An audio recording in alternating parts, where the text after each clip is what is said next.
Hello, users, and welcome to another episodic installment of Above It All, the series in which I talk about politics and socialism and communism.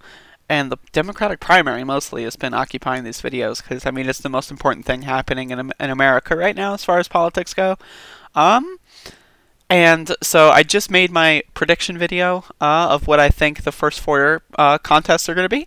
If you want to go watch that, you can feel free. I give you my analysis, why I think that way, what leads me to think that way. It's about 15 minutes or so. If you want to watch that, go ahead. In that video, I mentioned the New York Times released another donor map. They did one of these last year, and now they're doing one again. And this heavily influenced my decision and thought process behind my prediction video. I just forgot to mention it in the video, and I was going to make a video about this sooner, but I forgot. So now here we are. Now this is important. This is super important, and again, this influences my predicting of South Carolina. He's winning in all of these thresholds. Buttigieg, I don't really know what's going on down there. I'm not too familiar with the geography of South Carolina. I don't know where all the rich people live. But it's totally possible. Like I said, this influenced my decision making. It's totally possible he wins South Carolina. But if you look at this map though, like they had to do the same thing. They had to do another map but without Sanders, just because he's a powerhouse. He's a fucking powerhouse.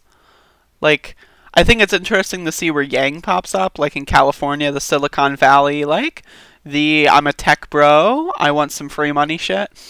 And it's interesting when you look at the actual full map. It's interesting that Klobuchar is actually doing pretty well in Minnesota. And then you have Buttigieg, who's actually like he's not doing that well.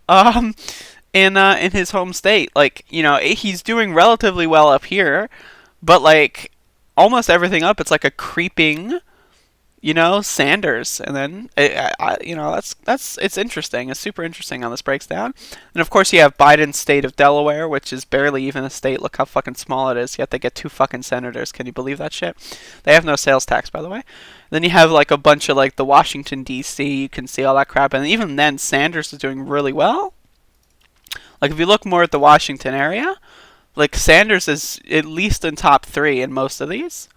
Like even here, Sanders is number 2. Even here, Sanders is number 2. Like, this is incredible. Like this is an incredible display. This just shows everything. And then you have Warren looking like Buttigieg, just like barely holding on to her home state. It's pathetic. It's pathetic. It's really pathetic. And then down here, there's some interesting things. Down in Florida, you have some Biden support, but there's a lot of Sanders support down here. There was a Florida primary poll that came out that showed Biden landsliding Florida. I think there's time enough for that to change. I totally do.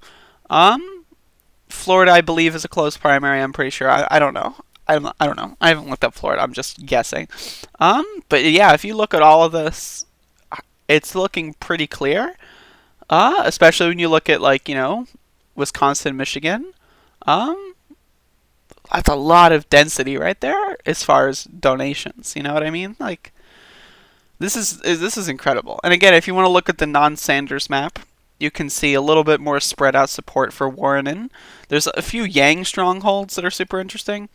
I think there was a district actually even with the Sanders map. I think there was a district here. Yeah, around the Houston area where Yang's number 1. So important. Interesting as well. Like I said before, I like Andrew Yang. I just absolutely despise his policy. I think he's just a dumbass motherfucker. I think anyone that follows him as a number 1 is probably a dumbass motherfucker. Just because, UBI is great and all, but I'd rather have healthcare, a house, high-speed internet. I'd rather tax Wall Street. I'd rather do all this stuff than have $1,000 a month. Because I'm not going to turn this into a Yang critique video, but I think it's interesting where the Yang domains are. Because Yang is at the end of the day, he is an anti-establishment candidate, and he actually does have an interesting amount of support. Super interesting. So it's looking like Sanders is going to landslide this election. they put a state-by-state breakdown. So Sanders is in first place. Every early voting state, first place. Super Tuesday states, of course, besides the home states, he's in first in everything. Amazing. And then states that vote later, he's in first in everything, except for the home states.